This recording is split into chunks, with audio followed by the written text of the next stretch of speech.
Welcome, welcome, welcome to episode 133 of the show with no name.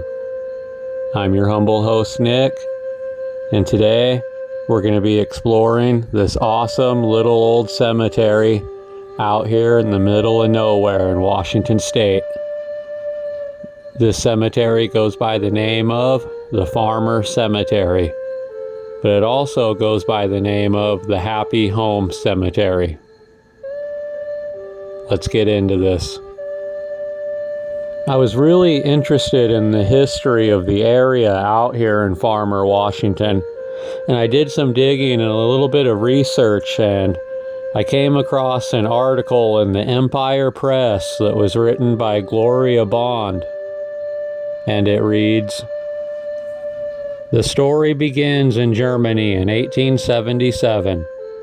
Julius Obersted and Pauline Reagan were immigrating to the United States. They arrived by ship on Ellis Island and began working farm labor and whatever work could be found, with the goal of heading west. They arrived 7 years later to the small town of Douglas, Washington in 1884. They got married in Douglas. Washington at this time wasn't even a state. They settled east of Waterville, what was then known as Supple, and began farming the land and raising a family.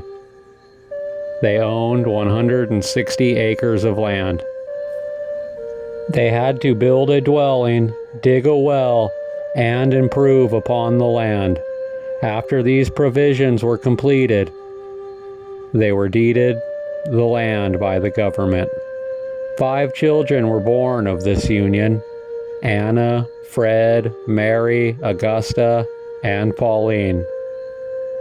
Due to poor prenatal health and lack of pediatric support, both Fred and Pauline succumbed to childhood illness and perished, as was a common occurrence during the early pioneer days. Their tiny grave is shared here at Farmer Cemetery.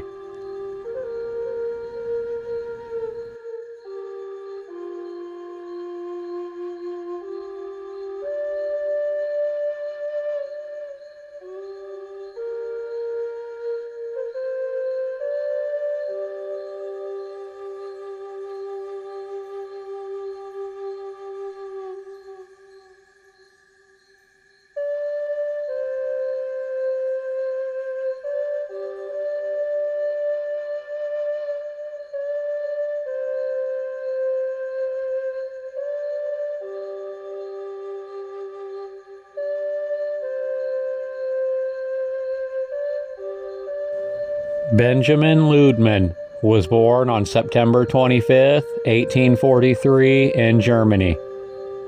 He died in the home of his daughter Ernest on April 5, 1918. He was 74 years old at the time. He came to the United States in 1856 and resided in Illinois. He was married on October 23, 1864 to his wife Grace. To this union, 6 children were born, all of whom survived him. In the spring of 1889, they immigrated to Washington State and settled on a farm some 18 miles east of Waterville, near the Farmer Post Office, where they resided until the spring of 1908, when they retired from the farm and moved back to Waterville. At an early age in life, he united with the Church of God, which he was a member of until his death. He was well and favorably known throughout the county, being one of the early pioneers of this area. He was a kind and helpful neighbor and a devoted husband and father. His wife, Gracie Ludemann, was also born in Germany in 1842. She passed away of an illness of less than a week on October 2, 1909. She was 67 years old. 5 out of 6 of their children are also buried here in this cemetery, including their son Dirk, of whom was the only one I could find a picture of. He passed away in 1954 at the young age of 51.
Lester Lawrence Whitehall died in Albuquerque, New Mexico, when he and Mrs. Whitehall were visiting their daughter's home. He was 58 years old. Born in Scranton, Iowa on April 14, 1894, he came with his parents to Waterville in 1896. He was married to Grace Jensen on February 14, 1916. And to this union 6 children were born, 2 of whom preceded him in death. Mr. Whitehall began wheat farming at Farmer in 1916 and was an active farmer until his death. He was a member of the Seventh-day Church of God and the Eagles Lodge. His wife, Grace Whitehall, was born in 1895 in Farmer, and she would go on to live many years after her husband's passing. She passed away on July 15, 1975.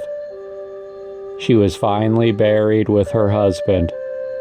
She was 79 years old.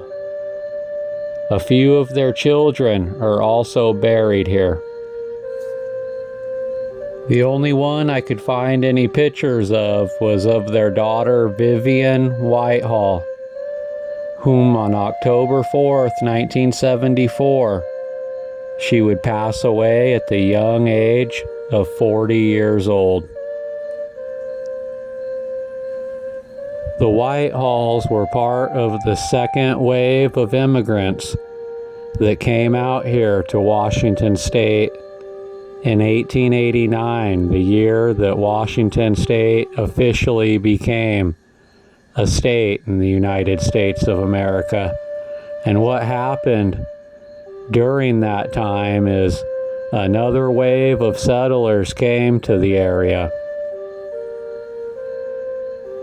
Here are a few pictures of their daughter Vivian Whitehall that I was able to find when she was a little girl.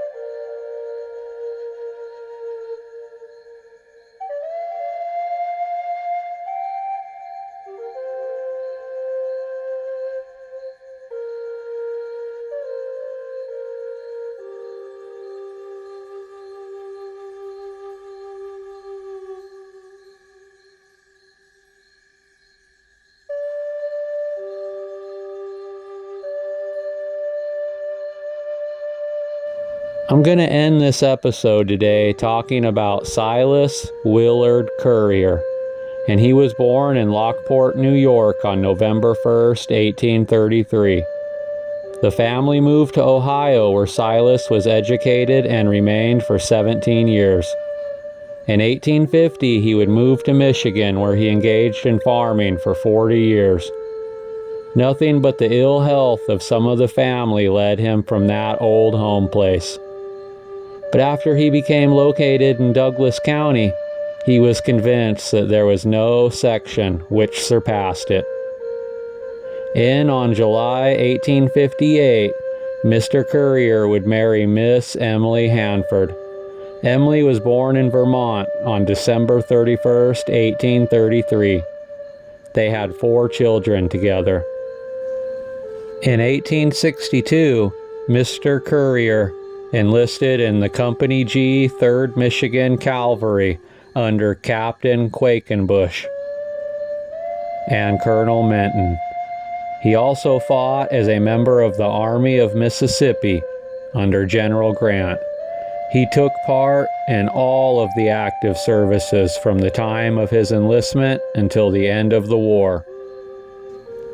Being mustered out at Baton Rouge, Louisiana, after devoting 3 years in active service, he was taken prisoner in 1863 in Tennessee, but was exchanged in 2 weeks and sent back to his regiment.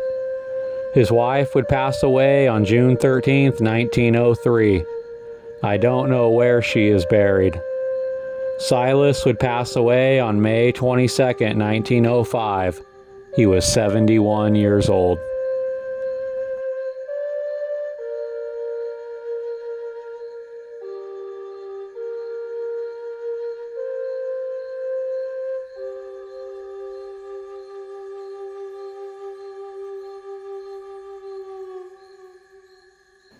I hope you enjoy the rest of the videos of Farmer Cemetery. This awesome little cemetery out here in the middle of nowhere in Washington State. Thank you.